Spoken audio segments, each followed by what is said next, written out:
اور ظاہر ہے ان کے اندر ابھی یہ وہ احساس موجود تھا کہ ہم یہاں کے حکمران ہیں، لہٰذا انہی سے زیادہ قربانیاں منسوب ہوئیں اور کیا انہوں نے۔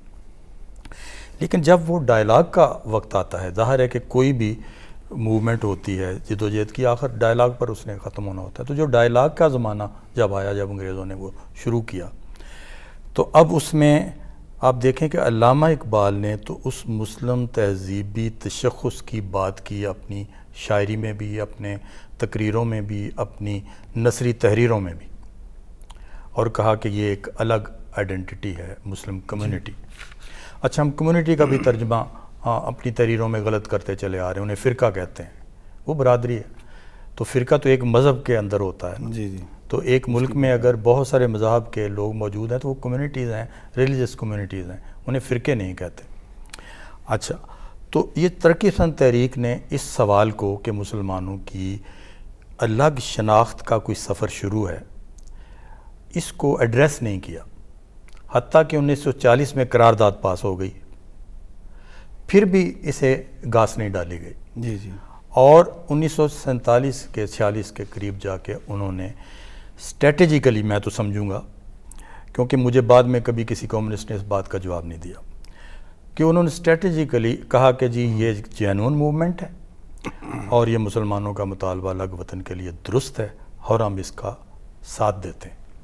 علی صاحب، ادھر میں ایک سوال کرنا چاہتا ہوں، ضرور، کہ چونکہ آپ نے بہت اچھی ماشاءاللہ عمدہ گفتگو آپ فرما رہے ہیں، اب یہ دھڑا تو وہ ہے جو فکری طور پر ترقی پسند مصنفین سے جڑا ہوا ہے اور جدید ان نظریات اور خیالات سے جڑا ہوا ہے، لیکن ایک بہت بڑا دھڑا وہ بھی ہے جو مذہب کی اس فکریات سے پوری طرح واقف بھی ہے، اس کو اون بھی کر رہا ہے، پھر بھی وہ قیام پاکستان یا پاکستان کے یہ ملک کی تقسیم کے خلاف جو ہے۔ بہت اچھی آپ نے بات کی۔ اچھا سر، اس میرا ایک سوال اسی کے ساتھ ایڈ کرنا، شاہ صاحب جو کہہ رہے ہیں کہ یہ موومنٹ تو ان کی انکویلٹی کی موومنٹ تھی نا، انہوں نے پولیٹیکل موومنٹ تو نہیں چلائی کہ تقسیم ہے، پاکستان بنانا ہے اور انقلاب لانا ہے، ان معنوں میں یہ تو انکویلٹی کی موومنٹ تھی جو پریم چند سے چلی آ رہی تھی، لیکن جو ہی تقسیم ہو گئی تو یہ ایک دم پولیٹیکل موومنٹ پھر بن گئی، ہم گجر بجنے پہ دھوکہ کھا گئے، یا جی داغ داغ اجالا۔ یہ ذرا سی بعد میں کریں گے بات، یہ پہلے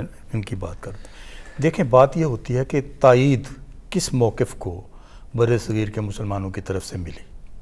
اب دیکھیں، جو اقبالیہ نقطہ نظر تھا، جس کو جیلانی کامران ہند اسلامی اجمی روایت کہتے ہیں، تو وہ جو نقطہ نظر تھا وہ میجارٹی کا نقطہ نظر تھا جی، اور اس نقطہ نظر کے خلاف خود علماء جو تھے، نیشنلسٹ علماء، وہ خلاف تھے، احرار بے والے بھی خلاف تھے، ویسٹرن ماڈرنسٹ بھی خلاف تھے، مارکسسٹ بھی خلاف تھے۔ تو گویا اقبال کا جو نقطہ نظر تھا اس کو کئی محاذوں پر سامنا کرنا پڑا مخالفت کا، جی، مگر جب لوگوں سے پوچھا گیا تو 90%، 98% لوگوں نے، مسلمانوں نے اقبالیہ نقطہ نظر کی تائید کی۔ تو اس لیے ہم یہ کہیں گے کہ تاریخ جو ہے وہ نقطہ نظر جو تھے سب کی نفی کر کے آگے بڑھ گئی، اور ظاہر ہے ہمیں اسی کو اہمیت دینا پڑے گی جو مستقبل میں سفر کر رہا ہے، جو نقطہ نظر اور آگے بڑھ رہا ہے۔ اب ظاہر ہے کہ وہ جو نقطہ نظر پچھڑ گیا تو تاریخ نے ثابت کر دیا کہ وہ ریلیونٹ نہیں تھا اجتماعی مسائل سے۔ اب آپ کے والے سوال والی بات آتے ہیں کہ یہ ترقی پسند یہ سمجھتے تھے کہ وہ معاشرے کے ڈائنامزم کو زیادہ بہتر طریقے سے سمجھتے ہیں، جی، اور ان کے لیے چونکہ وہ پوری دنیا کے مزدوروں کو اکٹھا کرنے کے لیے نکلے ہوئے تھے، تو وہ سمجھتے تھے کہ اس طریقے سے تو ہم تقسیم ہو جائیں گے۔ حتیٰ کہ آپ کو پتہ ہے کہ یہ جو ہمارے ادبی پرچے تھے ان میں نعت نہیں شامل ہو سکتی تھی، کیونکہ زیادہ تر وہ سارے کے سارے پرچے انجمن ترقی پسند مصنفین یا ترقی پسند تحریک کے ساتھ منسلک تھے۔ تو وہ کہتے تھے کہ اگر ہم نعت اس میں شامل کریں گے تو پھر ہمیں لینن پر بھی نظم شامل کرنی پڑے گی، کارل مارکس پر بھی شامل کرنے پڑے گی۔ تو یہ ایک کنٹراڈکشن کی تھی جن کو وہ ریزالو نہیں کر سکے کبھی۔ تو اس لیے میں یہ کہتا ہوں کہ 46 میں آ کے یا 47 کے غالباً آغاز میں، مجھے ایگزیکٹ ڈیٹ نہیں پتہ، جب انہوں نے یہ کہا اور مان لیا کہ بھئی ایک، لیکن اس کے بعد مجھے 55 سال تو مجھے ہو گئے ہیں، میں 1961 میں انٹر میں آیا تھا، اس وقت سے ان بحثوں میں میں شریک ہوں، ٹھیک ہے، اور اس وقت سے یہی ہے کہ جی پاکستان تو کسی سازش کے تحت بنا ہوا ہے، یعنی ان لوگوں کی طرف سے۔ تو میرا ہمیشہ سوال یہ رہا کہ جب آپ نے آپٹ کیا تھا، کہا تھا یہ ایک جینون موومنٹ ہے اور یہ مطالبہ درست ہے، تو آپ کے پاس مثبت گراؤنڈز کیا تھی؟ ایک جینون سوال ہے یہ، وہ بتانا چاہیے تھا، اسے لے کر آگے چلنا چاہیے تھا۔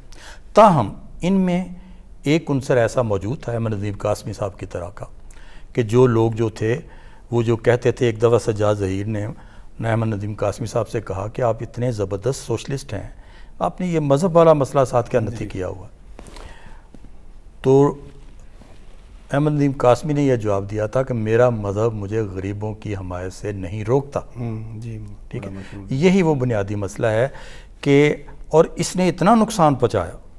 لینن کا بھی کسی جگہ یہ کہنا ہے کہ بھی بر صغیر میں، ہندوستان میں مذہب کی مخالفت مت کریں، مگر ہوا یہ کہ میں تو یہ سمجھوں گا کہ شاید یہ عالمی استعمار کا ہتھ کنڈا تھا کہ ہمارے ہاں اینٹی ریلیجن ہونا ترکیب ہونا سمجھا جاتا رہا ایک عرصہ تک۔ مجھے یاد ہے میں نے پھر اس زمانے میں ایک شعر لکھا تھا کہ اگلے دوراہے پر اتنی دھند نہیں ہوگی، کھل جائے گا اب جاتے ہیں کون کدھر کتنے۔ تو آپ نے دیکھا کہ رشیا کے ڈاؤن فال کے بعد تو نظر ہی نہیں آتا کوئی، تو یہ ہوا۔ لیکن میں آپ کو ایک بڑا اہم واقعہ سنانا چاہتا ہوں، بڑی مزے کی وہ بات ہے۔ ایرک سپرین بہت بڑے سوشلسٹ تھے اور وہ بابا سوشلزم بھی کہلاتے ہیں انٹلیکچولز میں۔ تو ایک دفعہ ڈاکٹر کنیز یوسف کے ہاں ڈسکشن ہو رہی تھی تحریک پاکستان کے بارے میں، وہ ہسٹری کمیشن کی چیئر پرسن تھی اور تاریخ لکھوانا چاہتی تھی، تو چاہتی تھی کہ فیڈ بیک ملے۔ اس پر ہمارے ایک دوست ہیں احمد جوید افسانہ نگار، فوت ہو گئے۔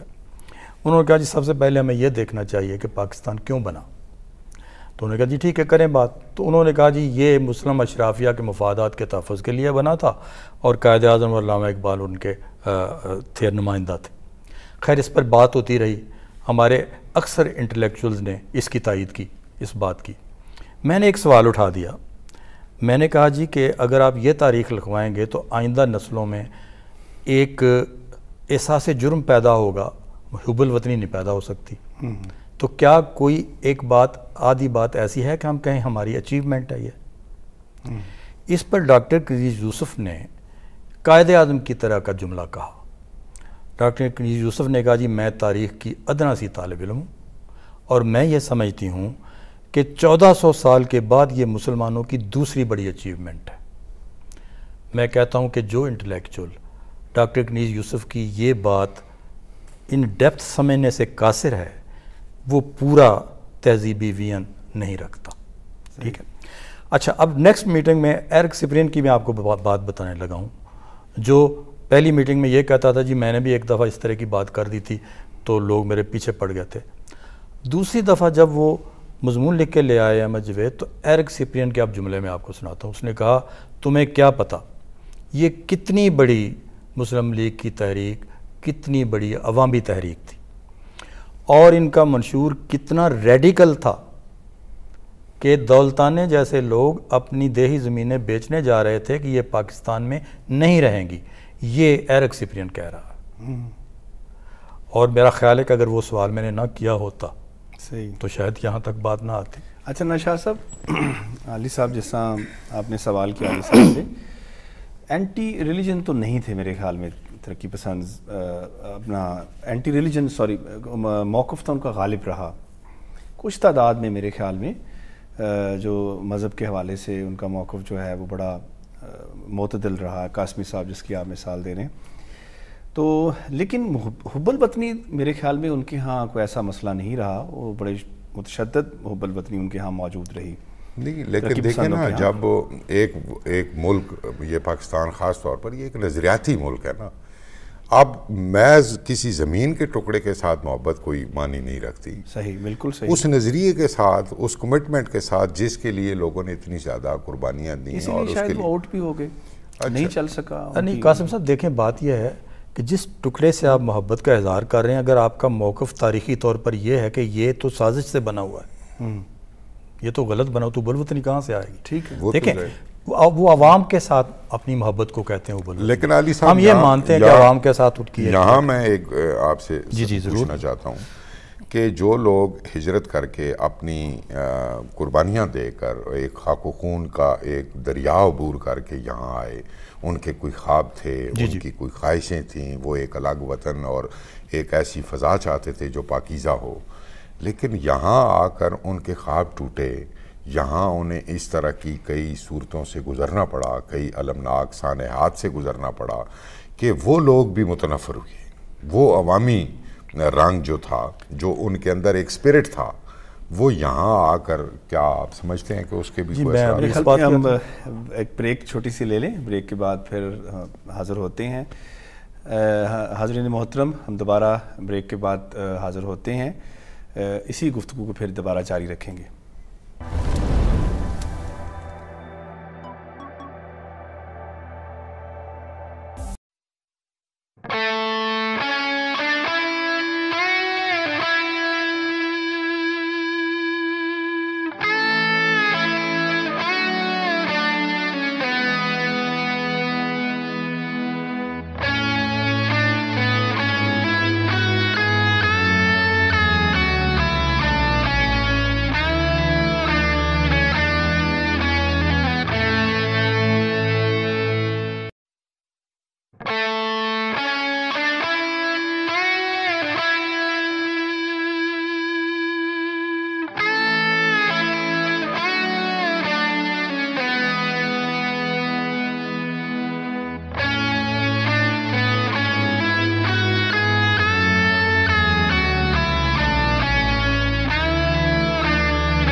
Welcome back.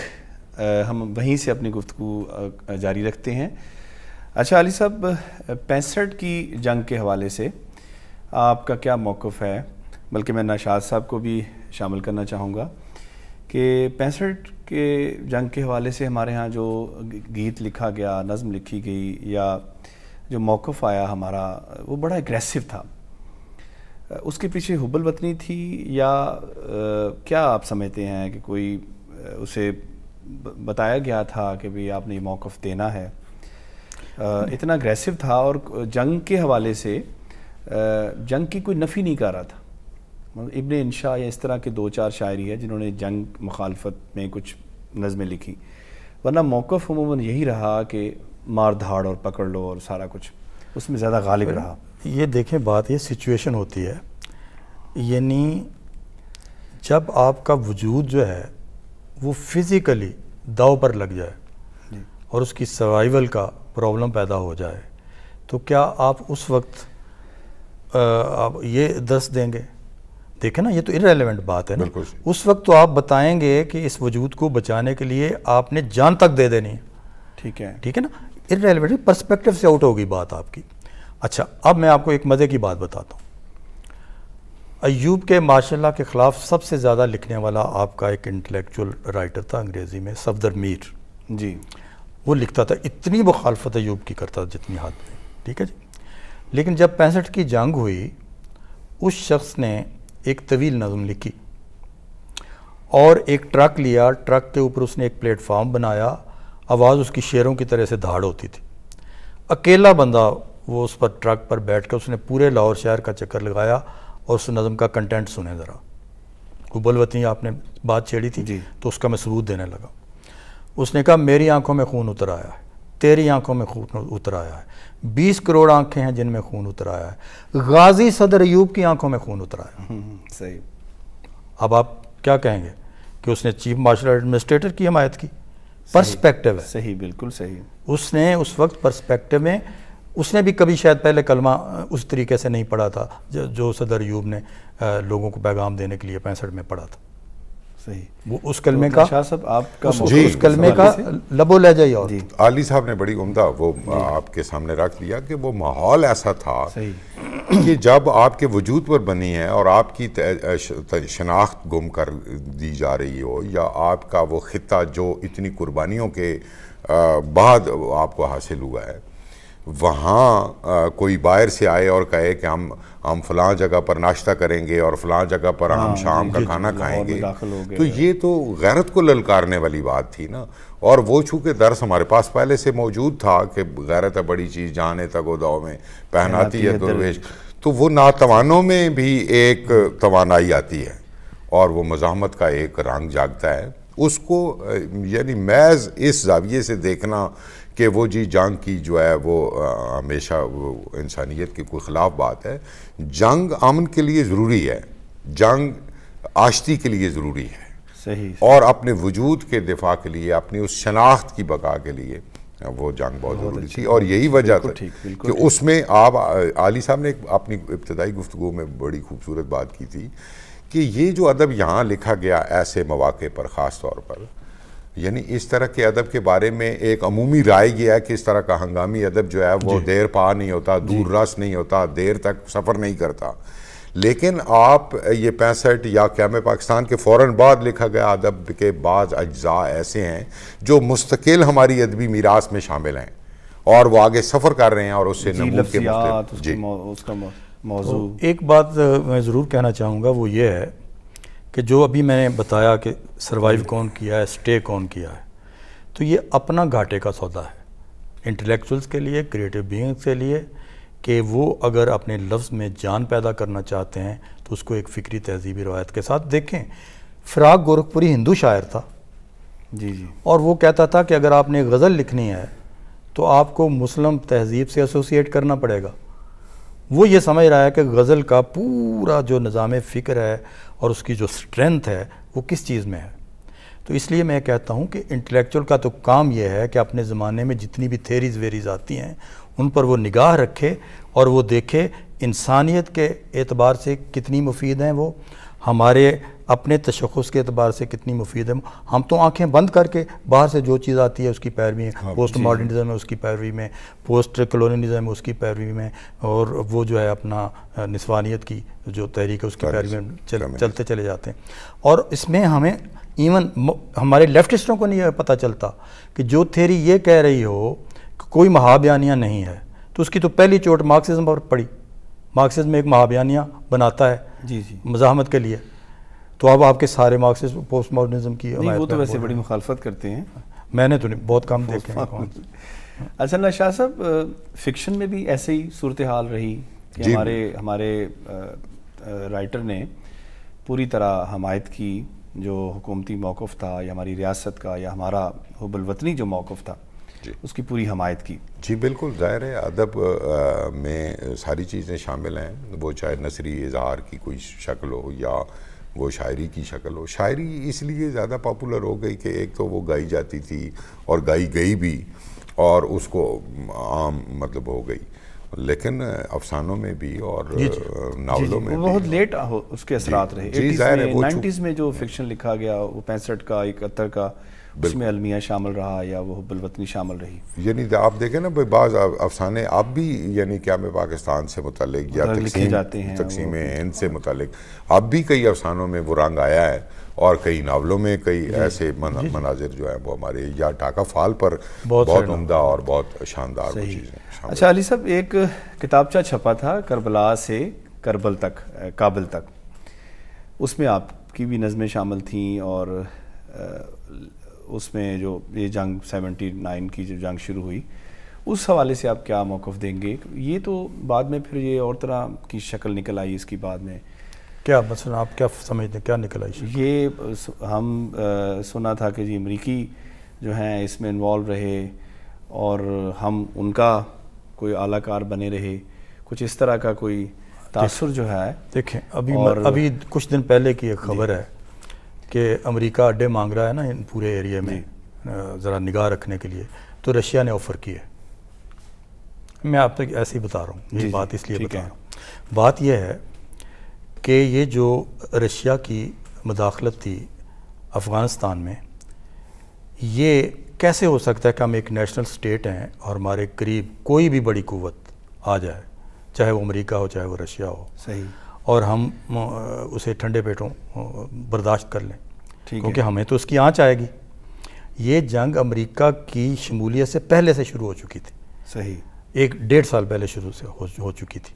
اس کے بعد ظاہر ہے کہ جس وقت آپ کسی بھی اضطراری صورتحال میں ہوتے ہیں تو آپ دشمن کا دشمن دوست ہوتا ہے، بنا لیتے ہیں آپ۔ اچھا، اگرچہ امریکہ نے جب اس میں شمولیت اختیار کی تھی تو پوری دنیا کی اقوام متحدہ سے تائید لے لی تھی، یہ بھی آپ کو ذہن جس طرح ابھی اچھا نیٹو کا جو انہوں نے بنایا لے لی تھی، ٹھیک ہے۔ تو اب دیکھنا یہ ہے کہ افغان اور پاکستان، کیا انہوں نے اگر رشیا کو افغانستان سے نکالا تو کیا امریکہ کو خوش دلی سے قبول فرما لیا؟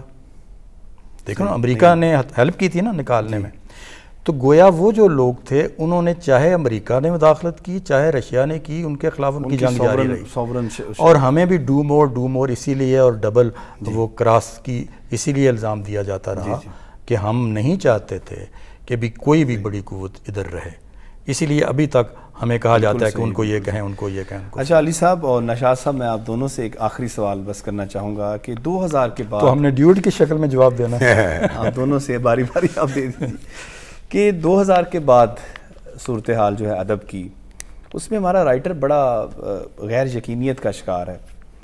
صورتحال کچھ اس طرح کی بنی رہی، یہاں فلڈ آف میڈیا، پھر سوشل میڈیا، سائڈ میڈیا کا بہت زیادہ پریشر ہے، آئیڈیالوجیکلی وہ کمزور ہوا ہے، یہ میرا نقطہ نظر ہے، شاید آپ اس سے اختلاف کریں۔ تو ہمارے رائٹر کے لیے، ہمارے لکھاری کے لیے آپ کیا کہیں گے؟ یہ بہت ہی اہم سوال ہے، اور میں نے 2-3 دفعہ اشارہ بھی کیا اس طرف، آپ کو بتایا نا، میں نے وہاں سے یہ بات شروع کی ہے کہ ہمارا انٹلیکچوئل، ہمارا رائٹر جو مرکزی فکری بہاؤ ہے اس سے تھوڑا سا ہٹ کے کھڑا ہوتا ہے، بعد میں اسے سمجھ آتی ہے۔ صحیح، اچھا، اور یہ گھاٹے کا سودا کرتا ہے۔ اب آپ نے جو بات بتائی، یہ سارے رائٹرز کے بارے میں آپ نہیں کہہ سکتے، میں بھی تو رائٹر میں سے ہوں نا، آپ کے سامنے ینگ رائٹر۔ اچھا، ینگ رائٹر بھی بے شمار میں آپ کو بتا سکتا ہوں، جو مطلب اس پر شاہین عباس ہے، اس کے ہاں آپ دیکھ لیں، اور علی محمد فرشی ہے، اس کے ہاں آپ دیکھ لیں، کیا پاکستانیت موجود نہیں؟ کیا کہیں اس کے بارے میں بے یقینی موجود ہے؟ میں بے شمار لوگوں کے نام لے رہا ہوں، تو لہذا نام نمایاں ان کے ہوں گے جو بے یقینی پر یقین نہیں رکھتے، بالکل، جن کے اندر کوئی عزم ہے، جن کے اندر کلیئرٹی ہے، جن کے اندر کوئی بات۔ اب اتنا کام ہو رہا ہے آپ کے، یعنی انٹرنیشنل جو ایجنڈا ہے وہ پاکستان کو بڑا مارک کر کے یہاں چیزیں فلوٹ کرتا ہے۔ ابھی میں نے 3 تھیریز کی بات کی، آپ کی یونیورسٹیوں میں زیادہ تر ان 3 تھیریز پر تحقیقیں ہو رہی ہیں۔ تو اب کوئی آپ کو بتاتا ہے کہ ورلڈ بینک کی سماجی، یونیورسٹی میں نہیں اس طرح ہوتی، اچھا، ورلڈ بینک کی سماجی اور ورلڈ بینک کی تہذیبی ڈکٹیشنز کیا ہیں؟ کبھی بتایا کسی نے آپ کو؟ کبھی آپ اس قوم کو بتایا گیا کہ ورلڈ بینک کی شرائط کیا ہے؟ جو انٹلیکچوئلز انٹرنیشنل استعمار کی شرائط سے ہی واقف نہیں ہیں، انہوں نے کتنا یقین والی بات کرنی ہے؟ تو اب ظاہر ہے اس میں وہ جو نگاہ رکھتے ہیں ایک فکری تہذیبی روایت کے تسلسل میں اور اس کے کمپریہنسو ویژن میں جو نگاہ رکھتے ہیں، ظاہر ہے ان کے ہاں پوٹینشیل بہتر ہے، اور ان کی نگاہ بھی بہتر ہے، ان کا تجزیہ بھی بہتر ہے، اور اس پر احسان اکبر بھی یہیں بیٹھے ہوئے ہیں، نتائج بھی آپ ڈاکٹر صاحب بھی یہیں بیٹھے ہوئے ہیں، کبھی ڈاواڈول نہیں۔ نشاط صاحب، علی صاحب نے بڑی عمدہ بات کر دی، اور یہی کہ 20ویں صدی ہو یا 21ویں صدی ہو، آپ نے ایک بات کی نا، یعنی وہ کمٹمنٹ جو ہے وہ بنیادی طور پر آپ کے وجود کو مینٹین رکھتی ہے، بہت اچھی، وہ آپ کی جو وابستگی ہے وہ آپ کو شناخت دیتی ہے۔ یہ جن لوگوں کی طرف آپ نے اشارہ کیا وہ غالب بے شک ہوں، زیادہ تعداد میں ہوں، انہوں نے کچے پکے ان فلسفوں کو یا ان خیالات و نظریات کو یا ان تھیریز کو انہوں نے فالو کیا، اور ظاہر ہے ان کے ایک تو تفہیم مکمل نہیں ہے، جیسے علی صاحب نے ابھی واضح کیا، پھر یہ کہ اگر تفہیم ہو بھی جائے تو وہ ہماری اس کی جڑیں ہماری زمین میں نہیں ہیں، اس کے ہمارے نظریے کے ساتھ کوئی وابستگی نہیں ہے۔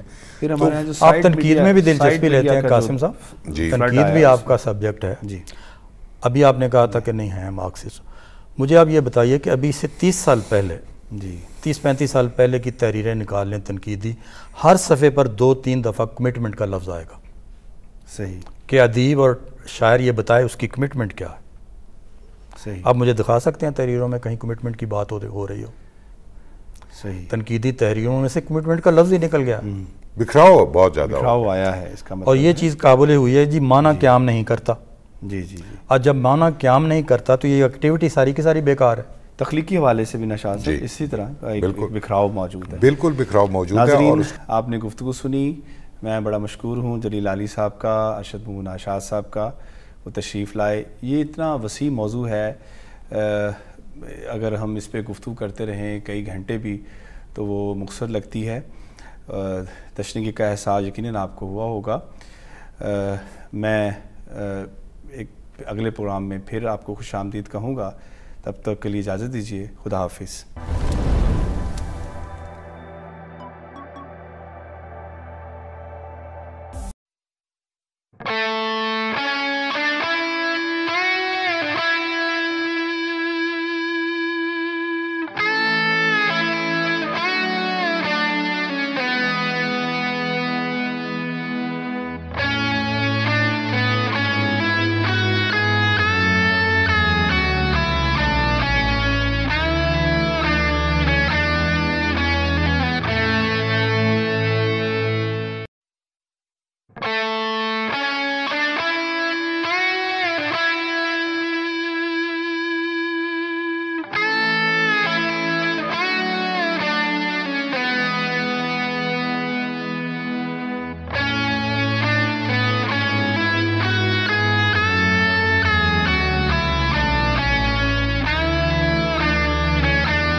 Welcome back.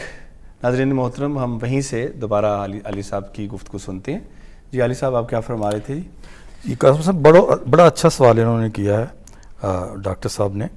انہوں نے یہ کہا ہے کہ جی وہ جو خواب تھے وہ بہت سارے خواب ٹوٹے تو کچھ لوگ متنفر ہوئے. جی اچھا، اب ظاہر ہے قومی تہذیبی سفر میں اتار چڑھاؤ آتے رہتے ہیں اور وہاں کچھ لوگ ڈیسائیڈ نہیں کیا کرتے آپ کے اجتماعی فیصلوں کو. مثلا جب 65 کی جنگ ہوتی ہے تو وہ جو سارا فسادات کے دوران ایک تاریک رات کا نقشہ دکھایا گیا تھا، کدھر گیا؟ سارا فضل آؤٹ ہو گیا. اور وہ جوش تھا لوگوں کے اندر جس میں لنڈی کوتل سے لے کر کراچی تک ہر جگہ آپ نے دیکھا کہ لوگوں نے پارٹیسپیٹ کیا. اور آپ نے ہنگامی قسم کے ادب میں سے ایسی پائیدار چیزیں کہہ ڈالی جو ہمیشہ زندہ رہنے والی. وہ ندیم صاحب کی وہ جو نظم ہے، تارے اس رات بھی نکلے تھے مگر ان کا وجود، جی وہ والی ساری کی ساری. منظور عارف جم خانہ. منظور عارف کی جم خانہ بے شمار، لہو جو سرحد پہ بہ چکا. تو وہ ایسی چیزیں ہیں جو ادب کا مستقل حصہ بن گئیں. تو وہ کون سا آپ کا تہذیبی جینیس تھا جو ایک دم امرج کر کے سامنے آ گیا؟ ٹھیک ہے نا. ان کا تو اس طریقے سے جائزہ لینا چاہیے. تو وہ جو کچھ ڈسلوینٹ لوگ ہوتے ہیں وہ ہمیشہ موجود ہوتے ہیں، لیکن دیکھنا یہ ہے کہ آپ کی غزل کا، آپ کی نظم کا لب و لہجہ پاکستان بننے کے بعد کیا اتنا ہی قنوتی رہا جتنا پہلے تھا؟ اردو غزل کے بارے میں تو آپ کو پتہ ہے حال ہی کو لکھنا پڑا پورا مقدمہ شعر و شاعری. اچھا، تو وہ رونے دھونے کی مرثیہ انتہائی مقبول تھا. کیوں مرثیہ مقبول تھا؟ کہ ہم اپنے زوال کو، کربلا کو یاد کر کر کے روتے تھے. روتے اپنے زوال کو تھے. ٹھیک ہے، وہ پیچھے سائیکی تھی نا اجتماعی، تو اس لیے وہ رلاتی تھی. اب وہ آپ دیکھیں کہ اس کے بعد جو ہے فضا یہ ساری کی ساری 65 نے تبدیل کر دی. اور میں اس پہ 65 پہ باقاعدہ ہم آپ سے بات کرتے ہیں. جی. اچھا سر، یہ بتائیے کہ اقبال کی جو آئیڈیالوجی تھی، کہتے ہیں کہ اقبال اگر مزید ان کو 15-20 سال 30 سال ملتے، پاکستان دیکھ لیتے، پاکستان ریاست، تو شاید وہ ان کے نظریات یا ان کی آئیڈیالوجی جو ہے وہ ایک شکل بنانے میں کامیاب ہو جاتی. کیونکہ یہ لوگوں نے بنایا، پھر لوگوں نے پرسیو کیا، طرح طرح ریاست نے اس کو اون کر لیا، لوگ اور طرح سوچنے لگے. اس حوالے سے کیا کہتے ہیں آپ؟ یہ دیکھیں، یہ تو قدرت کے فیصلے ہیں نا جی. مثلا کوئی شاعر 40 سال میں فوت ہو جاتا ہے، ٹھیک ہے، ہم کہتے ہیں اور زندہ رہتا تو شاید یہ ہو جاتا ہو. یہ قدرت کے فیصلے ہیں. ایک تو بات پہلی یہ مانیں آپ کہ انسانوں کے فیصلے کے اندر قدرت مداخلت کرتی ہے. ٹھیک ہے، یہ سے ایک بہت بڑی چیز جو ہے وہ اپروو ہو رہی ہے، جسے ہم شاید آسانی سے ہضم کرنے کے لیے تیار نہیں. اچھا، اب دوسری بات یہ کہ اقبال کا کلام موجود ہے. کیا وہ کلام جتنی مربوط ایک آئیڈیالوجی دیتا ہے، جتنا مربوط نظام فکر دیتا ہے، دنیا کا کوئی شاعر دیتا ہے؟ یہ یونیکنیس ہے اقبال کی. اور یعنی ساری شرطیں پورے کرتے ہوئے آج بھی آپ اگر 5 بڑی نظمیں اولین سطح پر نشاندہی کرنا چاہیں تو اقبال ہی کی نکلیں گی. بالکل صحیح. ٹھیک ہے، تو یہ بات بھی نہیں ہے کہ اس نے پیغام دینا شروع کیا تو تخلیقیت میں کوئی کمی آ گئی. بھائی اس کا تو پیغام نکلا ہی اس کی تخلیقی واردات سے. اس نے جو ساری فکری تشکیل کی ہے وہ اپنی تخلیقی واردات کی روشنی میں کی ہے. اس سے ہمیں سیکھنا چاہیے کہ ہمیں سنسیئر رہنا چاہیے اپنے ساتھ. میں اس لیے کہا کرتا ہوں کہ ہمارا جو تخلیقی واردات ہے لٹریچر کی، وہ تو اپروو کر رہی ہے اور تصدیق کر رہی ہے ہمارے تہذیبی خد و خال کی انفرادیت کو. ہماری گفتگویں جو ہیں بالکل اس کے بعض انٹلیکچوئلس کی اس کے اپوزٹ جا رہی ہوتی ہیں. تو یہ ایک فرق ہے. تو اپنے ساتھ تو جڑو، پہلے اپنے اندر کے سچ کے ساتھ تو جڑو. اور اندر کا سچ جو ہے وہ لازماً ایک جو فکری تہذیبی روایت ہوتی ہے ہر لٹریچر کی، اس کے ساتھ اسے جڑنا پڑتا ہے. اب فیض صاحب کیوں اتنے مقبول شاعر ہیں پوری ترقی پسند تحریک؟ جی، اس لیے کہ وہ آپ کی تہذیبی تشخص کے ساتھ جڑے رہے. ان کی ساری ڈکشن جو ہے وہ وہیں سے آئی ہے، حتیٰ کہ ان کی نظموں کے نام قرآنی آیات سے آئے ہوئے ہیں. پرورش لوح و قلم.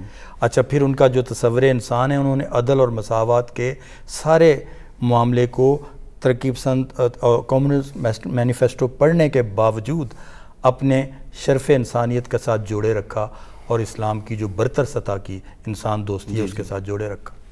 عالی صاحب، یہاں یہ سوال پیدا ہوتا ہے کہ جو پاکستان میں ادب تخلیق ہوا اس کا اپنا ایک ظاہر مزاج بنا، جس کو ہم پاکستانی مزاج کے نام سے شناخت کرتے ہیں. تو کیا وہ جو اقبال کی فکر تھی اس سے آگے بھی کوئی چیزیں اس پاکستانی مزاج کا حصہ بنی، یا مکمل طور پر اس کا اتباع ہے یا اس کی پیروی میں ہے، یا کچھ نئے رنگ بھی اس میں شامل ہوئے جو تحریکوں کے زیر اثر آئے؟ بہت اچھی بات. جو شخص یہ کہتا ہو پسند اس کو تکرار کی خو نہیں، کہ تو میں نہیں اور میں تو نہیں، قریب تر ہے نمود جس کی اسی کا مشتاق ہے زمانہ، جو تھا نہیں ہے جو ہے نہ ہوگا، یہی ہے ایک حرف مہربان.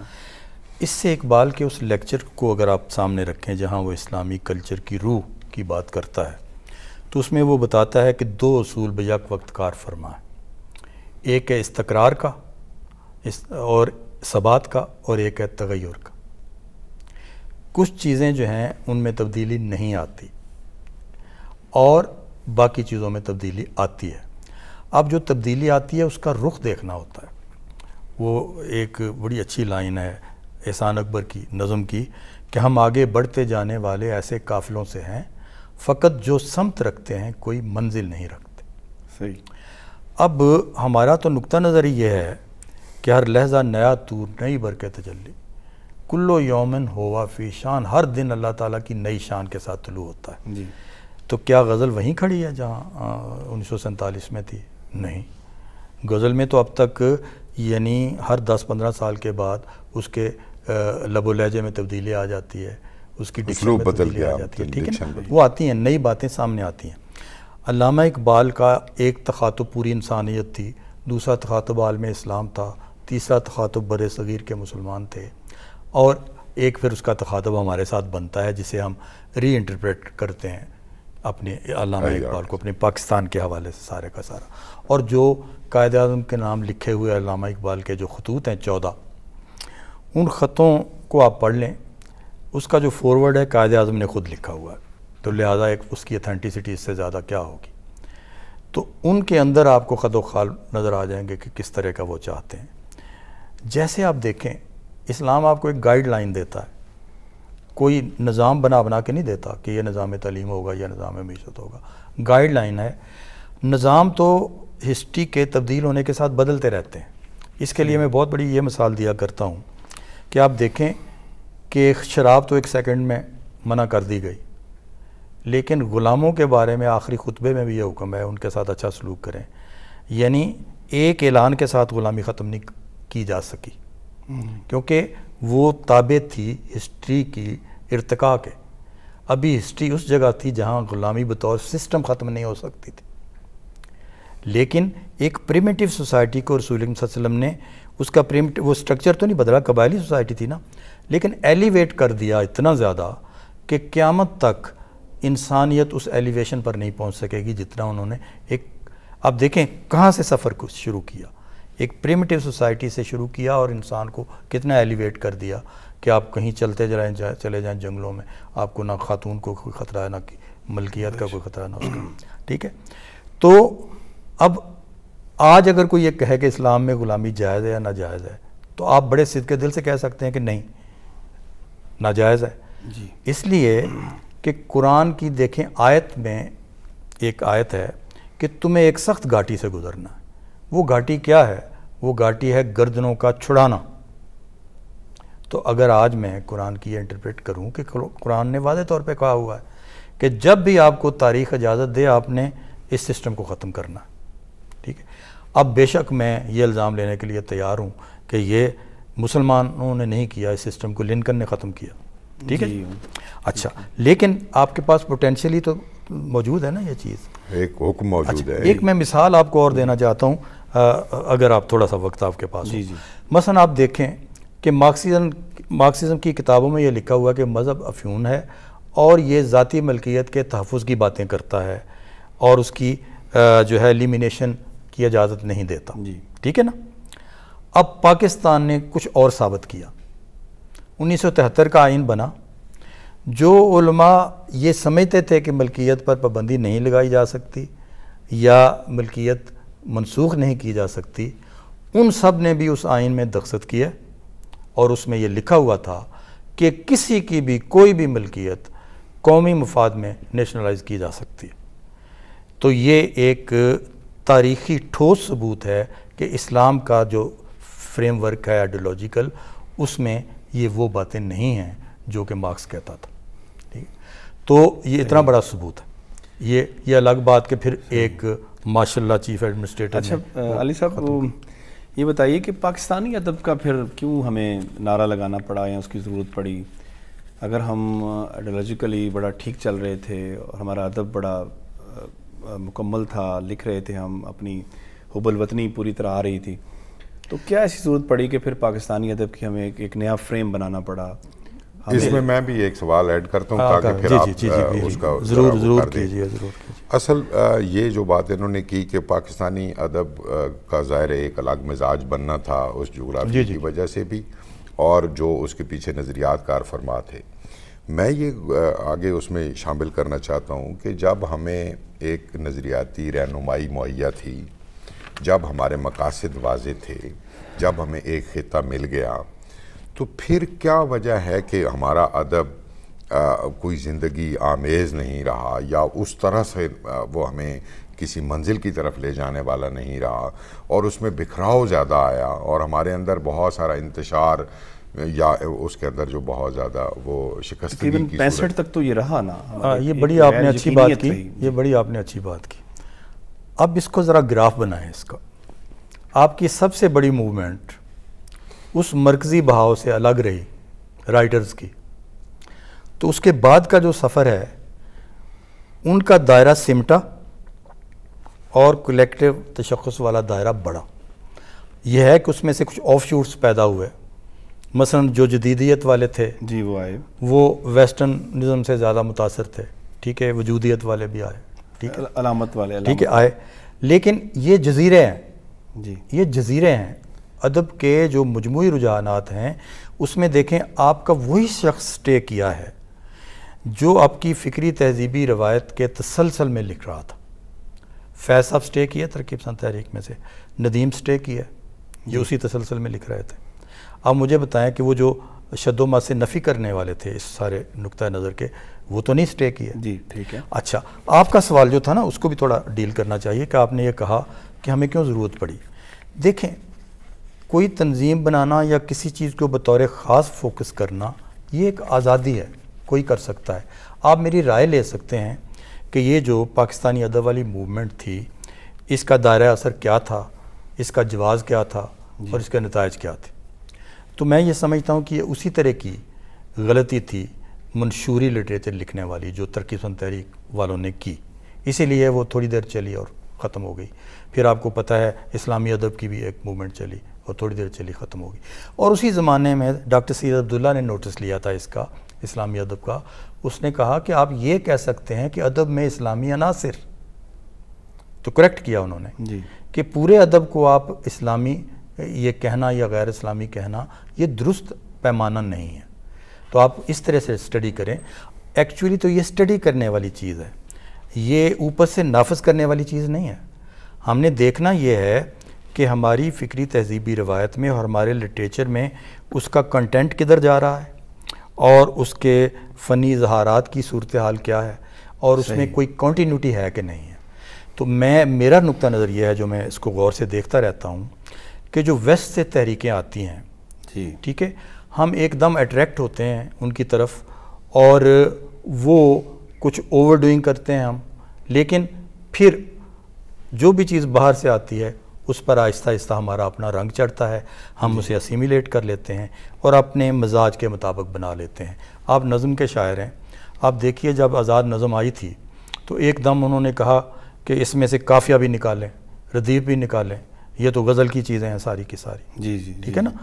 اور نکلیں اور کتنی ڈرائی سی وہ چیز ہو گئی کیونکہ باہر آپ کو نہیں نظر آتا تھا رائم اور یہ اور وہ. مگر بالآخر کیا ہوا کہ وہ ساری چیزیں واپس آ گئیں نظم میں اور اب اتنے غزل کے عناصر نظم میں واپس آ چکے ہیں. اس کا سماج کے ساتھ ایک جڑت ہو گئی. جی جی اس کی جڑت ہو گئی. تو آپ کا وہی چیز سروائیو وہ کرتی ہے. تو میرے حساب سے وہ لوگ جو مین بہاؤ سے فکری تہذیبی روایت کے مین بہاؤ سے کٹ جاتے ہیں وہ اپنا اتنا رسپانس نہیں لے پاتے لوگوں سے، قاری سے، اور قاری کا رسپانس اسی کو ملتا ہے جو اس سے جڑا رہتا ہے. ناظرین محترم، گفتگو ہماری جاری ہے. ایک بریک لیتے ہیں، بریک سے واپس آ کے اسی گفتگو جاری رکھیں گے.